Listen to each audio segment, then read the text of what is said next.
नोएडा में भारत 24 के स्टूडियो से लगभग 20 किलोमीटर दूर, लगभग 56 घंटे पहले लगभग 95,000 दिल्ली पुलिस के जवानों के बीच लगभग 300 सीनियर सिक्योरिटी ऑफिसर्स घेरे को तोड़कर लगभग 6 लोग लगभग 2 से 4 स्प्रे गैस लेकर लगभग 140 करोड़ की जनसंख्या वाले इस देश को सोचने पर मजबूर कर देते हैं कि लगभग हम कितने सुरक्षित हैं।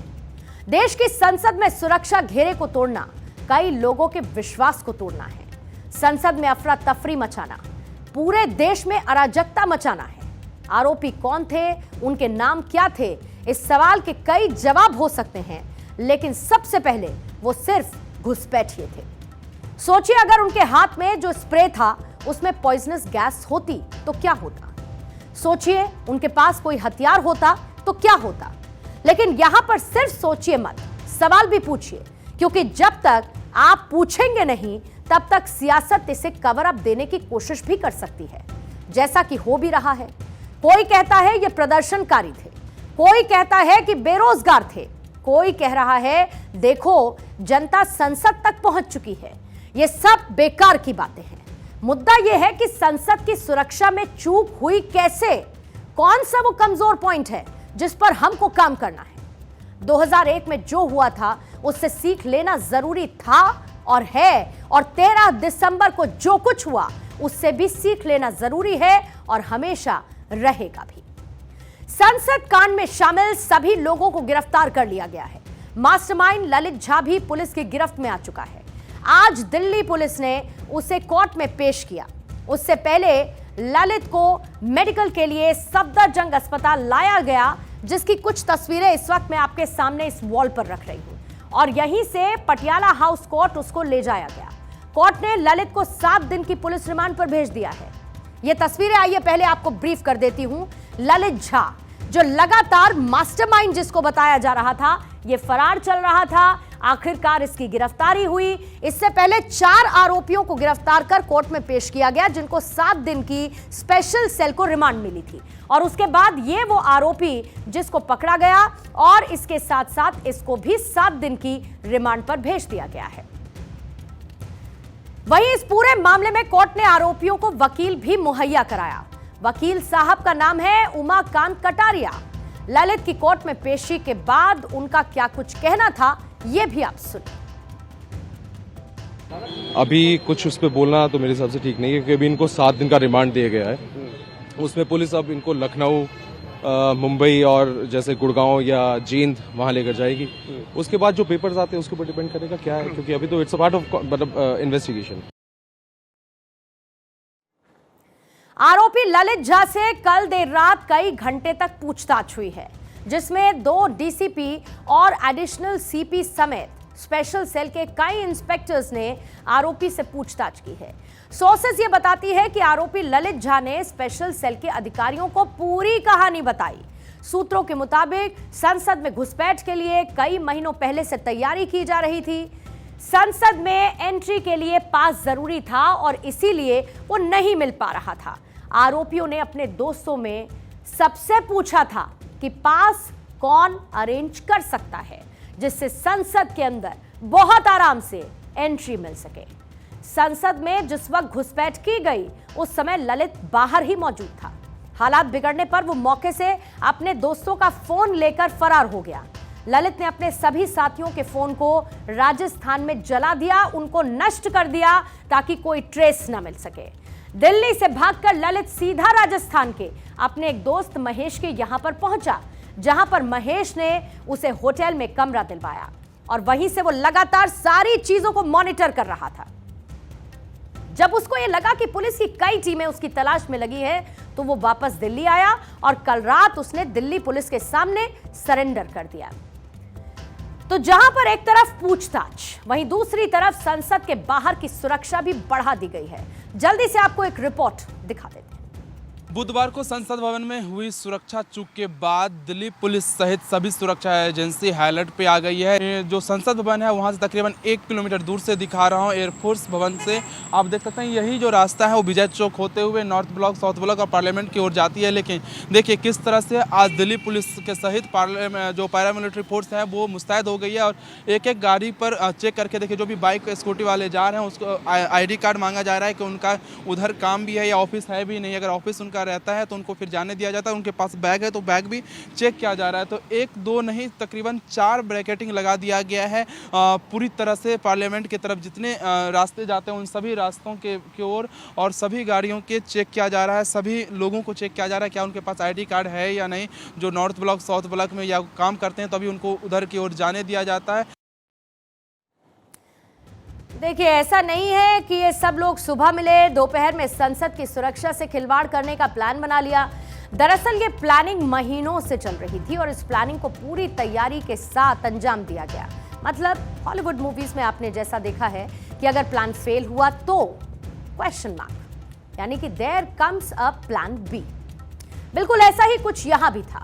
इन सभी ने प्लान ए के साथ साथ बैकअप में प्लान बी भी तैयार कर रखा था।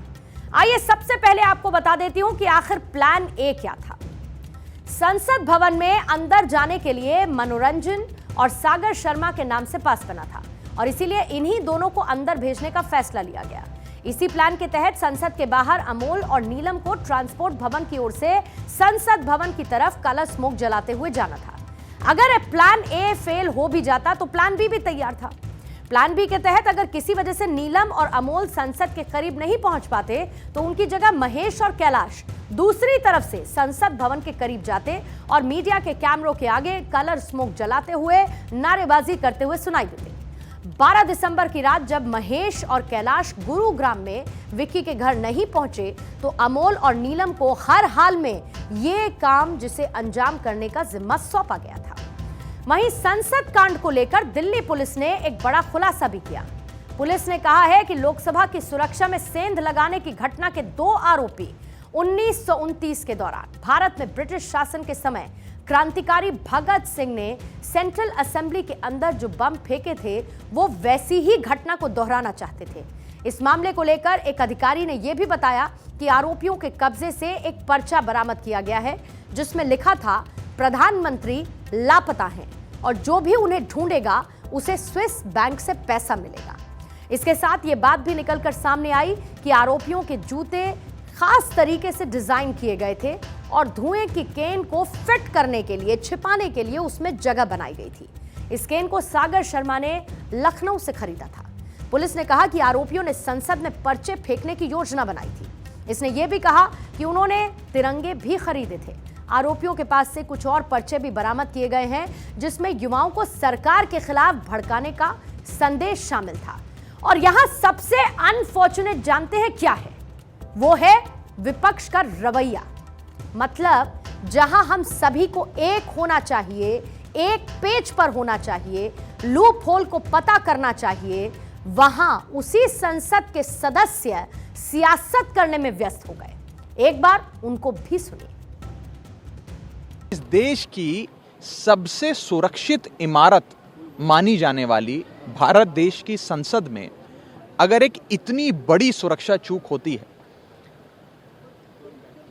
तो उस पर चर्चा हो, उस पर जांच एजेंसियां, माननीय गृह मंत्री जी, जो भी लोग सुरक्षा के लिए जिम्मेदारी जिनकी दायित्व बनता है वो आकर सदन के भीतर अपना बयान दें और पूरे पार्लियामेंट को कॉन्फिडेंस मिले। तो मानती हूँ विपक्षी क्या सत्ता पक्ष को भी कहना चाहिए कि गृह मंत्री आकर स्पष्टीकरण दें कि इतनी बड़ी चूक कैसे हो जाती है। एक तरफ आप बात करते हैं हम POK ले आएंगे, अक्साई चिन्ह ले आएंगे, 1 इंच हमारी ज़मीन नहीं जाएगी, और उसी तरफ हम देखते हैं किस तरीके से सिक्योरिटी लैप्सेस होते हैं और कोई जवाबदेही लेने को तैयार नहीं है। आप उन लोगों को सस्पेंड कर रहे हैं जो कह रहे हैं कि चर्चा हो और खुद चुप्पी बांधे हुए हैं।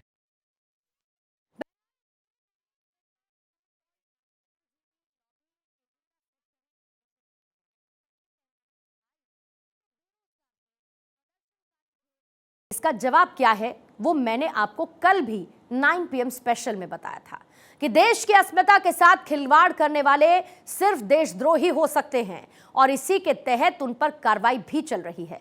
फिलहाल घुसपैठियों का प्रोफेशन भी आप जान लीजिए। सबसे पहले बात लखनऊ के सागर शर्मा की। ये कौन है? ये है ई रिक्शा चालक। दूसरा, कर्नाटक के मैसूर का मनोरंजन गौरा, खेती करता था। तीसरा, हरियाणा के जींद की नीलम आजाद, एक प्रोफेशनल आंदोलन जीवी है ये। पहले जरा इनकी एक बार तस्वीरें देख लीजिए, फिर जरा विस्तार से इनके बारे में बताऊंगी। चौथा, महाराष्ट्र के लातूर का अमोल शिंदे, एक दिहाड़ी मजदूर है। और पांचवा, सबसे इंपॉर्टेंट, जिसकी गिरफ्तारी हुई सबसे आखिर में, मास्टरमाइंड ललित झा, पश्चिम बंगाल में मास्टर था, यानी कि वो बच्चों को पढ़ाने का काम करता था। अब यहीं से उल्टा शुरू करती हूं। मास्टर, बच्चों को पढ़ाने का काम करने वाला, इन लोगों को भटकाने का काम करने वाला, प्लानिंग का मास्टरमाइंड, खुद मास्टर। उसके बाद आगे बढ़िए। अमोल दिहाड़ी मजदूरी करता था, लेकिन उसके बावजूद ये इस पूरे घटनाक्रम में शामिल था। मजदूरी छोड़कर इसने जिम्मा उठाया दिल्ली आने का और दिल्ली में इस घटना को अंजाम देने का।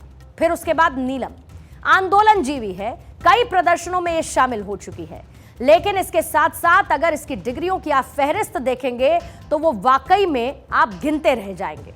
लेकिन उसके बावजूद, इतनी पढ़ाई के बाद, इतनी डिग्रियां हासिल करने के बावजूद भी देश के लोकतंत्र के मंदिर में सेंधमारी की कोशिश और बाहर खड़े होके उकसाने वाली नारेबाजी करती हुई ये नीलम नजर आई है। ये पांचों चेहरे न सिर्फ आप देखिए, बल्कि इनको जहन में उतार लीजिए, क्योंकि ये पांचों देशद्रोही हैं। इन सभी को लेकर फिलहाल एक तरफ जांच चल रही है। दिल्ली पुलिस का कहना है ये सभी अराजकता फैलाना चाहते थे। वहीं इसको लेकर बीजेपी का क्या कहना है वो भी आपको सुनवाते हैं। निश्चित रूप से इसके पीछे कोई ना कोई घिनौनी हरकत, देशद्रोही जो एक्टिविटी है, देशद्रोही लोग होंगे, देशद्रोही संगठन होंगे और उसमें लोग पकड़े गए हैं। और पकड़े जाने के बाद जो सुरक्षा एजेंसीज है पूरा उसका ध्यान कर रहे हैं कि कहाँ से ये चीज़ चली, किसके तार जुड़े हुए हैं। लेकिन कोई भी इस प्रकार का जो हार्ड क्रिमिनल कह सकता हूँ इसको किसी हालत में बख्शा नहीं जाएगा। देशद्रोहिता के कानून के अंतर्गत उनको बुक किया जाएगा। इस घटना को अगर लिंक देखिए तो ये सीधे सीधे कांग्रेस और एक टीएमसी और अभी कहाँ जुड़ेगा, दो जगह तो स्पष्ट जुड़ता आ रहा है। नीलम नाम की जो लड़की है वो कांग्रेस की कार्यकर्ता है, विधिवत तो उसका वीडियो आ रहा है कांग्रेस का प्रचार करते हुए। और दूसरा एक ललित नाम का लड़का, उसका कनेक्शन टीएमसी से दिख रहा है। फिर भी हम जांच का इंतजार कर रहे हैं। आरोपी जेल में है, नेता एक दूसरे पर आरोप लगाने में जुटे हैं, दिल्ली पुलिस अपने काम में जुट चुकी है। लेकिन ऐसे में प्रधानमंत्री नरेंद्र मोदी इस मामले को लेकर बेहद गंभीर हैं। पीएम मोदी और गृह मंत्री अमित शाह इस मामले पर पूरी नजर बना के रखे हुए हैं। पीएम मोदी ने केंद्रीय मंत्रियों को सख्त निर्देश दे दिए। पीएम मोदी ने मंत्रियों से कहा कि वो मामले को गंभीरता से लें और इसको लेकर राजनीति के चक्कर में न पड़े। हम सभी को सावधानी बरतनी होगी। पीएम नरेंद्र मोदी ने सार्वजनिक बयान तो नहीं दिया, लेकिन सुबह मंत्रियों से इस पर बात की। पीएम मोदी ने कहा कि हम सभी लोगों को सावधान रहने की जरूरत है, लेकिन इस मसले पर होने वाली राजनीति में भी पड़ने की कोई जरूरत नहीं। उन्होंने कहा कि इस मसले को गंभीरता से लिए जाने की जरूरत है और इसके बाद लगातार सुरक्षा व्यवस्था को और मजबूत कर दिया गया है। अधिकारियों को दिशा निर्देश दे दिए गए हैं, सस्पेंशन की कार्रवाई की जा रही है, आरोपियों को पकड़ लिया गया है, उनकी स्पेशल सेल को कस्टडी जा चुकी है, उनसे पूछताछ की जा रही है। और इसके साथ ही दूसरी तरफ राजनीति तो जारी रहेगी, लेकिन प्रधानमंत्री मोदी इस बात को सुनिश्चित करना चाहते हैं कि संसद की सुरक्षा में सेंधमारी ना हो। इसके लिए और ज्यादा एहतियात बरती जाए और अधिकारियों को दिशा निर्देश गृह मंत्री द्वारा लगातार दिए जा रहे हैं। आइए अगली खबर का आप रुख करेंगे और भारत की आर्थिक तरक्की की बात करेंगे, जो कि अपनी फुल स्पीड में चल रही है। दुनिया की तमाम आर्थिक रेटिंग एजेंसीज भारत की आर्थिक तरक्की के अनुमान को लगातार आगे बढ़ा रही हैं। भारतीय शेयर बाजार ने गुरुवार को नई ऊंचाई हासिल की। वजह है अमेरिका के केंद्रीय बैंक फेडरल रिजर्व ने ब्याज दरें नहीं बढ़ाई, जिसकी थोड़ी आशंका थी। विशेषज्ञों की अगर हम माने तो ब्याज दरें बढ़नी अपना सिर्फ थम चुकी हैं, बल्कि आने वाले कुछ महीनों में ये घटनी भी शुरू हो जाएंगी और इसीलिए इन्वेस्टर्स ने शेयर बाजार का रुख कर लिया है। हुआ क्या? रुपया रिकॉर्ड निचले स्तर से 10 पैसे मजबूत हुआ। अंतर्राष्ट्रीय बाजार में डॉलर के कमजोर होने से रुपया अपने रिकॉर्ड निचले स्तर से 10 पैसा मजबूत हुआ है। डॉलर की कीमत 83.30 रही और संस्थाओं ने 2023-24 में जीडीपी ग्रोथ का अनुमान अब बढ़ा दिया है। आरबीआई, एसबीआई समेत 11 वित्तीय संस्थाओं ने देश के जीडीपी ग्रोथ का अनुमान बढ़ाकर 7% 7% तक कर दिया है। टैक्स कलेक्शन 8 महीने में 23.4% से बढ़ाकर 10.64 लाख करोड़ रुपए कर दिया गया है। किसी देश की तरक्की के 3 पैमाने होते हैं। पहला आर्थिक स्थिति, दूसरा रोजगार के अवसर और तीसरा इंफ्रास्ट्रक्चर। लेकिन ये तीनों असल में आर्थिक स्थिति से ही जुड़े होते हैं। यानी कि अगर देश की आर्थिक सेहत तंदुरुस्त है तो देश में रोजगार के मौके और ज्यादा बढ़ेंगे, इंफ्रास्ट्रक्चर और ज्यादा सुधरेगा और आम लोगों के लिए जरूरी चीजों पर सरकारें जमकर खर्च भी कर सकती हैं। और इसीलिए हर देश की आर्थिक स्थिति बहुत मायने रखती है। देश की आर्थिक स्थिति को नापने के पैमाने कई हो सकते हैं और ऐसे में सोने के दाम ने जबरदस्त रिकवरी की है। यानी कि सोना एक दिन में 2.05% महंगा हुआ है। 13 दिसंबर को 24 कैरेट सोने के दाम थे 61,201 रुपए, तो 14 दिसंबर को ये दाम बढ़कर 62,454 रुपए हुए हैं। मतलब 1,253 रुपए का बदलाव देखने को एक दिन में मिला है।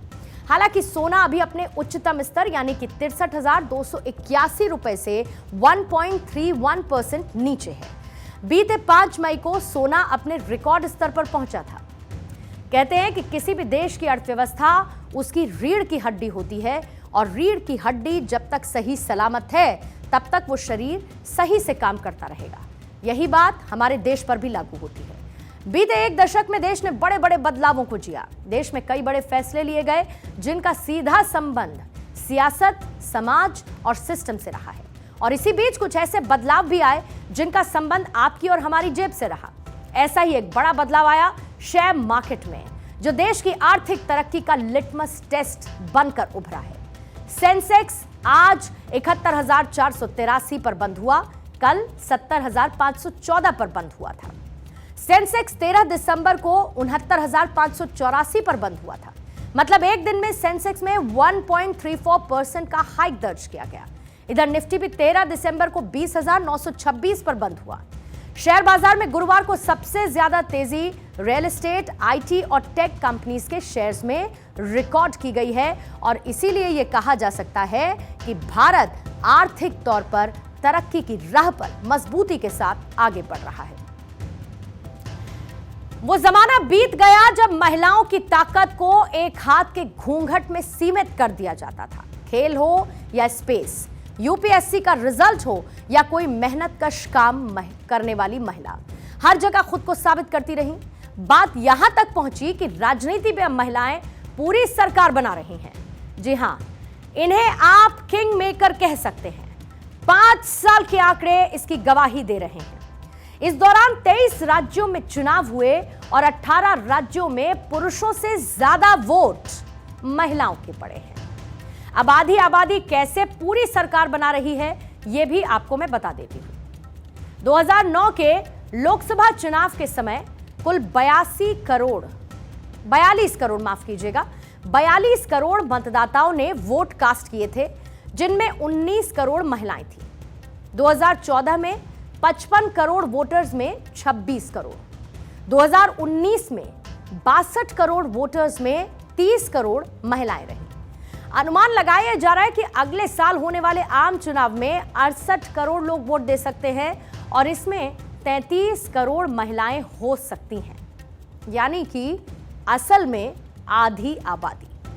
2029 में यह आंकड़ा 73 करोड़ पहुंच सकता है, जिसमें 36 करोड़ महिला वोटर्स हो सकती हैं, यानी 50% महिलाएं। 2047 यानी आजादी के 100 साल पूरे होने पर मतदान में महिलाओं की हिस्सेदारी 55% से ज्यादा हो सकती है।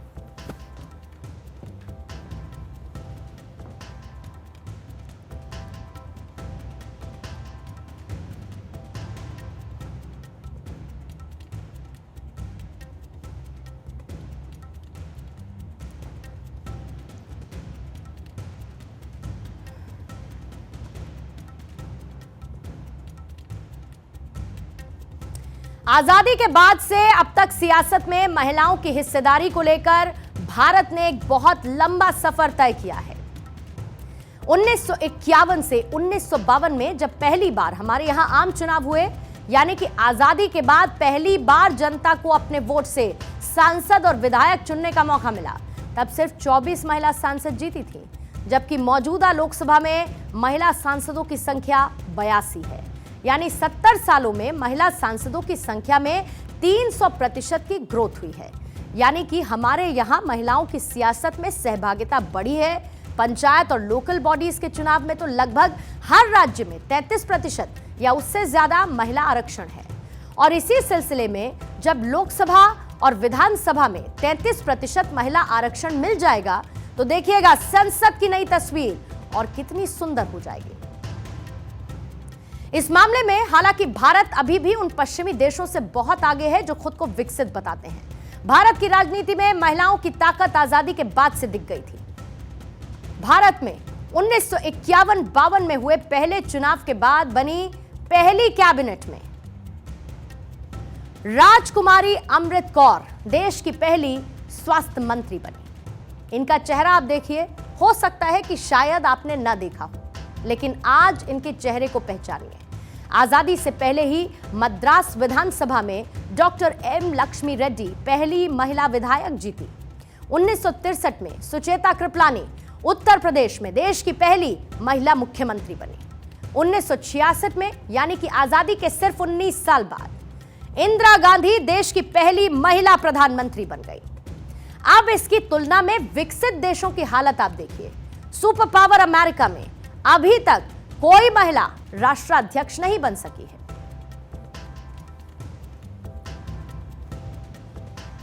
और इधर ब्रिटेन में लोकतंत्र की स्थापना के 147 साल बाद यानी कि 1979 में मार्गरेट थैचर पहली महिला प्रधानमंत्री बनी।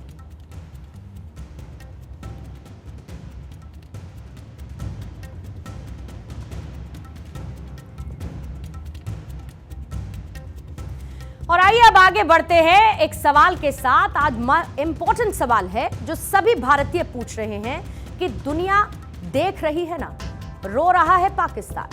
दरअसल भारत के सुप्रीम कोर्ट के आर्टिकल 370 पर हाल ही में दिए गए फैसले पर पाकिस्तान ने एक बार फिर से अपनी भड़ास निकाली है।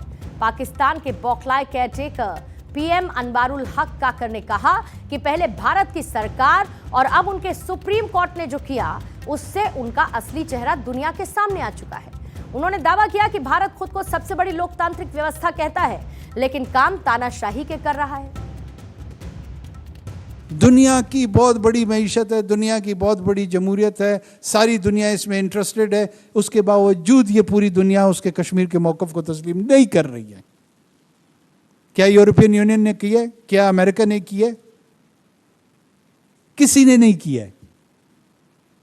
इस तमाम बड़ी ताकत के बावजूद जो हिंदुस्तान का मौक़िफ़ है उसको तक़वियत या मंजूरी या कबूलियत नहीं मिली है। किस चीज पे मायूस है हम लोग? हंसी आती है ना पाकिस्तान के केयर टेकर पीएम की बातें सुनकर, जो कि शुद्ध बचकाना है। ऐसे में जरूरत हो जाती है पाकिस्तान को उसकी हैसियत दिखाने की। चलिए ये काम भी हम बखूबी कर लेते हैं। पाकिस्तान भारत से 4 युद्ध हारा है। एक्टिव सैनिकों की संख्या पाकिस्तान की भारत से आधी है।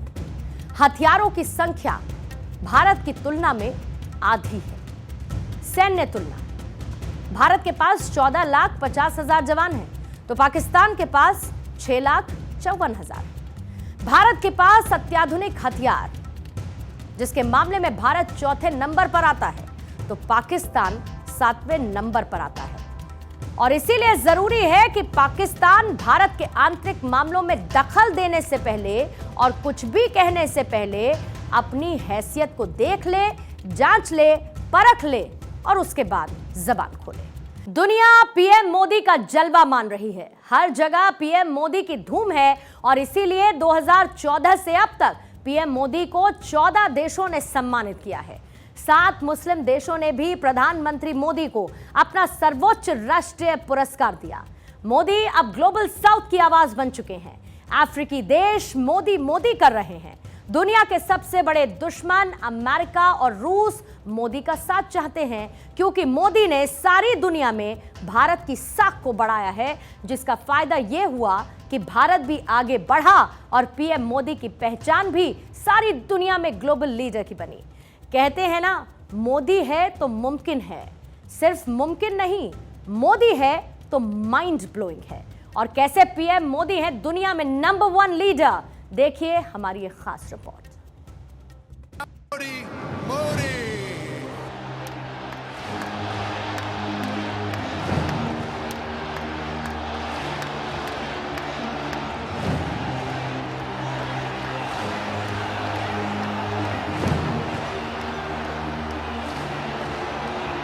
Man of dynamic India,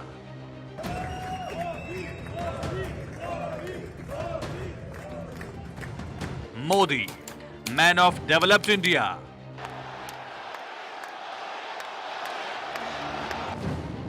man of dynamic India Modi, man of developed India Modi. बदलते भारत की नई पहचान। 2014 में एक युग पुरुष ने भारत की सत्ता संभाली और फिर वो ग्लोबल लीडर बन गया। मोदी के दम से दुनिया ने भारत का लोहा माना है। मोदी ने भारत में हुए G20 के भव्य आयोजन से सारी दुनिया को भारत की तारीफ करने के लिए मजबूर कर दिया। अफ्रीकन यूनियन को G20 का स्थायी सदस्य बनाकर वह ऐतिहासिक काम किया जिसकी कोई कल्पना भी नहीं कर सकता था। पीएम मोदी ने बता दिया कि वो क्यों युग पुरुष हैं।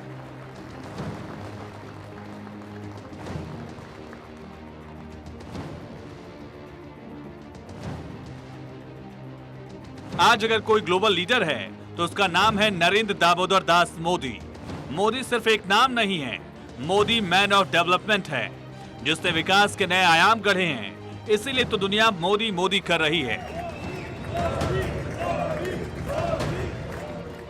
14 दिसंबर को विदेश राज्य मंत्री वी मुरलीधरन ने राज्यसभा में एक सवाल के जवाब में जानकारी दी कि 2014 से पीएम मोदी को 14 देशों का सर्वोच्च राष्ट्रीय पुरस्कार और संयुक्त राष्ट्र का सर्वोच्च पर्यावरण पुरस्कार मिला है। भारत के प्रधानमंत्री को सर्वोच्च पुरस्कार प्रदान करना द्विपक्षीय, क्षेत्रीय और वैश्विक स्तर पर उनकी राजनीतिक कौशल और नेतृत्व की स्पष्ट मान्यता है। विदेश राज्य मंत्री वी मुरलीधरन ने कहा कि पीएम के नेतृत्व में भारत की मान्यता को भी दर्शाता है, जिसमें विश्व मंच पर ग्लोबल साउथ का आवाज देना और मानवता के सामने आने वाले मुद्दों को बातचीत और कूटनीति के माध्यम से संबोधित करना शामिल है।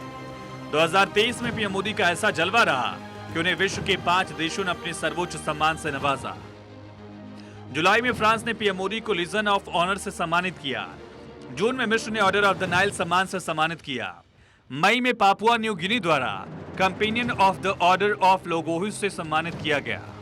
मई में ही फिजी में PM Modi companion of the order of Fiji से सम्मानित किए गए। मई में पीएम मोदी को पलाऊ गणराज्य द्वारा एबाकल पुरस्कार से सम्मानित किया गया। जब पीएम मोदी ने सत्ता संभाली थी तो विपक्ष पीएम के विदेश नीति पर सवाल उठाता था। मुस्लिम देशों से पीएम के संबंध कैसे होंगे, इस पर बातें की जाती थी। लेकिन पीएम मोदी ने अपनी कूटनीति से मुस्लिम देशों में ऐसी छवि बनाई कि दुनिया के मुस्लिम देश मोदी मोदी करने लगे। अब तक 7 मुस्लिम देशों से पीएम मोदी को सर्वोच्च राष्ट्रीय पुरस्कार मिल चुका है, जो दिखाता है मोदी मतलब माइंड ब्लोइंग।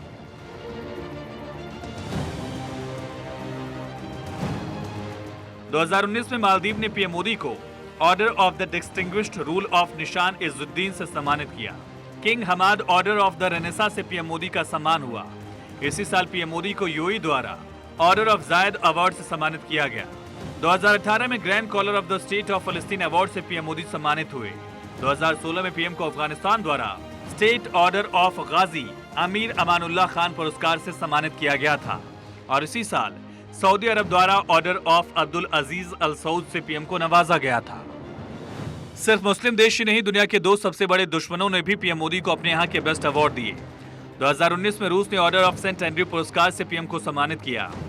2020 में अमेरिका ने पीएम मोदी को लीजन ऑफ मेरिट सम्मान से सम्मानित किया। ये अवार्ड दिखाते हैं मोदी कितना जरूरी है। हर पक्ष मोदी को अपना बनाना चाहता है, इसीलिए तो अपने देश के सर्वोच्च पुरस्कार से नवाज रहा है। नरेंद्र मोदी ऐसा नाम जिसका जादू दुनिया में चल रहा है, ऐसा नाम जिसे दुनिया आज भाग्य विधाता के तौर पर देख रही है, ऐसा नाम जिसकी पॉपुलैरिटी का जवाब नहीं, ऐसा नाम जिसके संकल्प से ग्लोबल विकास हो रहा है। करिश्माई, डायनेमिक, ग्लोबल, कर्मठ, जुझारू, यानी ऐसा नेता जिसकी क्वालिटी का कोई अंत नहीं है। तभी तो कहा जाता है मोदी है तो मुमकिन है। लोकप्रियता ऐसी कि दुनिया के तमाम दिग्गज नेता पॉपुलैरिटी की रेस में पीएम मोदी से काफी पीछे छूट जाते हैं। क्या अमेरिका, क्या यूरोप, क्या अरब देश के नेता, सभी पीएम मोदी के आगे बौने नजर आते हैं। ये करिश्माई क्वालिटी का नतीजा है कि 9 साल बाद भी प्रधानमंत्री नरेंद्र मोदी का जलवा कायम है। पिछले दिनों हुए morning consult global leader approval rating tracker report में पीएम मोदी ने टॉप किया था। पीएम मोदी अपने प्रतिद्वंदियों से 12% आगे रहे थे। पीएम मोदी की अप्रूवल रेटिंग 76% है। दूसरे नंबर पर स्विट्जरलैंड के राष्ट्रपति एलन बर्सेट हैं, जिन्हें 64% लोगों ने वोट किया। 42% अप्रूवल रेटिंग के साथ इटली की पीएम जॉर्जिया मेलोनी छठे नंबर पर रही। 40% अप्रूवल रेटिंग के साथ बाइडेन 7वें नंबर पर। पीएम मोदी लगातार लोकप्रिय वैश्विक नेता बने हुए हैं। पीएम मोदी अप्रूवल रेटिंग में लगातार टॉप पर हैं।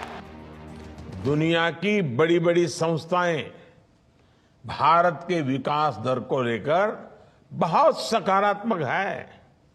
हाल ही में निवेश रेटिंग के एक ग्लोबल लीडर ने भारत के तेज विकास पर अपनी मोहर लगाई है।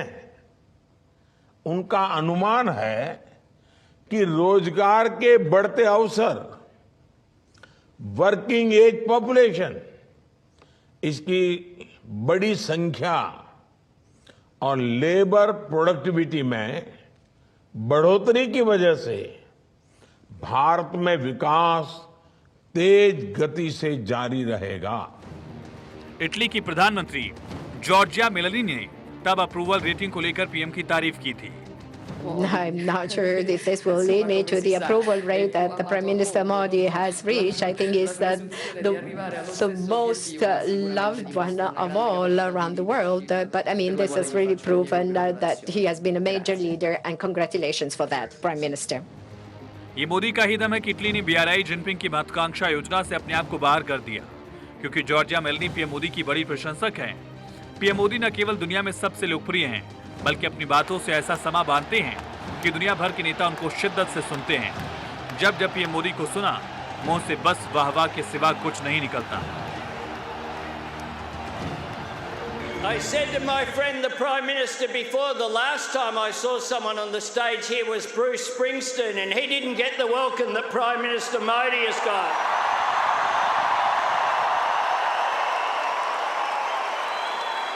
Prime Minister Modi is the boss.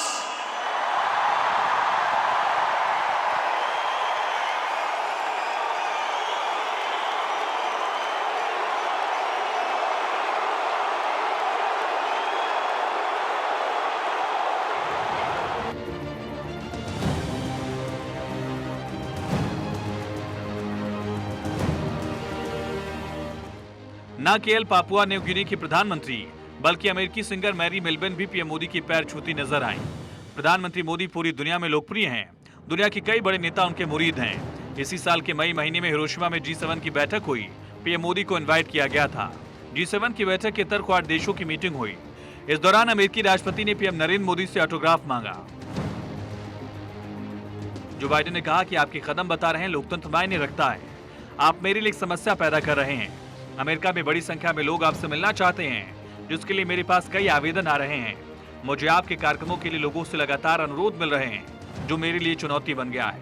आप अपना ऑटोग्राफ दे दीजिए। 2014 में पीएम मोदी प्रधानमंत्री बने और उसके बाद उन्होंने दुनिया भर को भारत की ताकत, समृद्धि, आर्थिक तरक्की, गौरवशाली इतिहास का एहसास कराया। ग्लोबल पैरामीटर पर भारत की प्रतिष्ठा में 4 चांद लगाए। यही वजह है कि दुनिया के सबसे शक्तिशाली देश भी पीएम मोदी को वेलकम करने के लिए रेड कारपेट बिछा रहे हैं। इस साल जून में जो बाइडेन के निमंत्रण पर पहली बार प्रधानमंत्री स्टेट विजिट पर अमेरिका गए। अमेरिका में वो दुनिया की सियासत के आइकन बन गए। जो और जिल बाइडेन ने शानदार स्वागत किया। Mr. Prime Minister, thank you for your partnership and your friendship. And to all, please join me in a toast, but I don't know if we have any glasses. Please join me in a toast.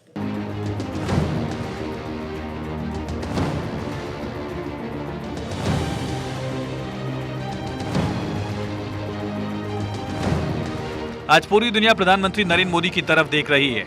दुनिया PM Modi को ही सुन रही है। दुनिया के कई देशों की जनता PM Modi की तरह अपने देश के प्रधानमंत्री की ख्वाहिश कर रही है। पीएम मोदी ने दिल्ली में G20 की सफल बैठक की, जिसमें दुनिया के दिग्गज मौजूद रहे और मेहमान नवाजी को लेकर पीएम मोदी को शुक्रिया कहा।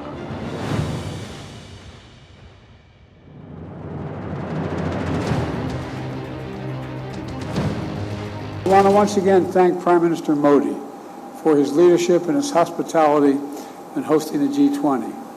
He and I have had substantial discussions about how we're going to continue to strengthen the partnership between India and the United States, building on the Prime Minister's visit to the White House last June. PM Modi ने हिंदुस्तान को तरक्की की उस जगह पहुंचा दिया जहां से चमकता हिंदुस्तान दिख रहा है। ब्रिटेन के प्रधानमंत्री ऋषि सुनक G20 की बैठक में शिरकत करने के लिए दिल्ली आए। उन्होंने प्रधानमंत्री की जमकर तारीफ की।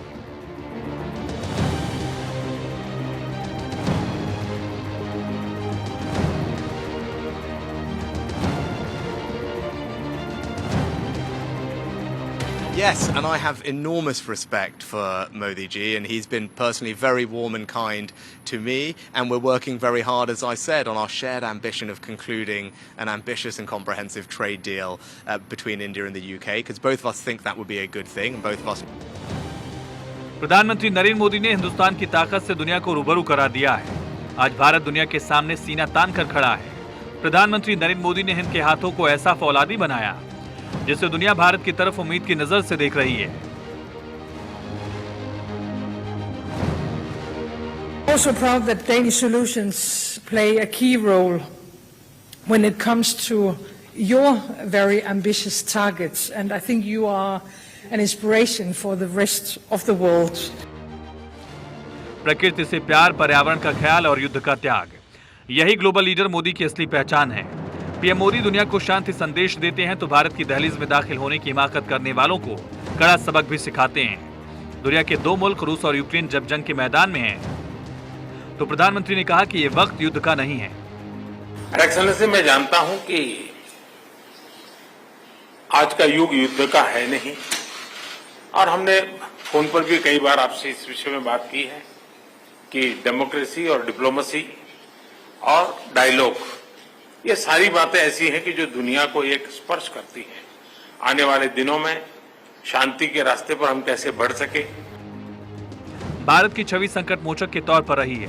पिछले कुछ सालों से भारत ने दुनिया में कई देशों की मदद की, जिसका असर हुआ भारत का डंका दुनिया भर में बज रहा है। तुर्की और सीरिया में आए भूकंप में भारत ने मदद की। भूकंप से तबाह दोनों देशों को राहत सामग्री भेजी। एनडीआरएफ और स्वास्थ्य कर्मियों की टीम भी पहुंची। देश के लिए पीएम मोदी का एक ही संकल्प है, विकास, विकास और विकास। इसी संकल्प को साकार करने के लिए मोदी बिना हारे, बिना थके लगातार काम करते रहते हैं। दुनिया में ब्रांड भारत के लिए लगातार काम करते रहते हैं। लाल किले की प्राचीर से पीएम मोदी ने कहा था, यही समय है, सही समय है। यही समय है, सही समय है, भारत का अनमोल समय है। यही समय है, सही समय है, भारत का अनमोल समय है। असंख्य भुजाओं की शक्ति है, असंख्य भुजाओं की शक्ति है।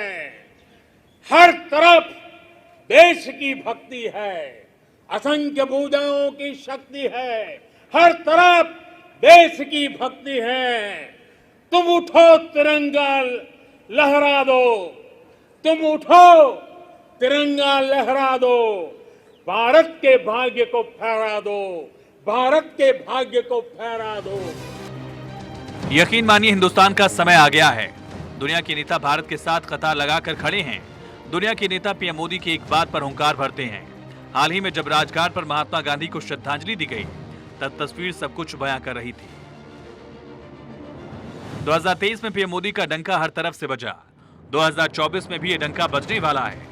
फिर चाहे उनके जोशीले भाषण हो या दमदार एक्शन, या फिर ग्लोबल विकास का संकल्प? मोदी का मैजिक मैगजीन से लेकर दुनिया के मान्यों पर खूब चला। जब शख्सियत ऐसी बेमिसाल हो तो ग्लोबल लीडर कोई और कैसे हो? Bureau report, Bharat 24।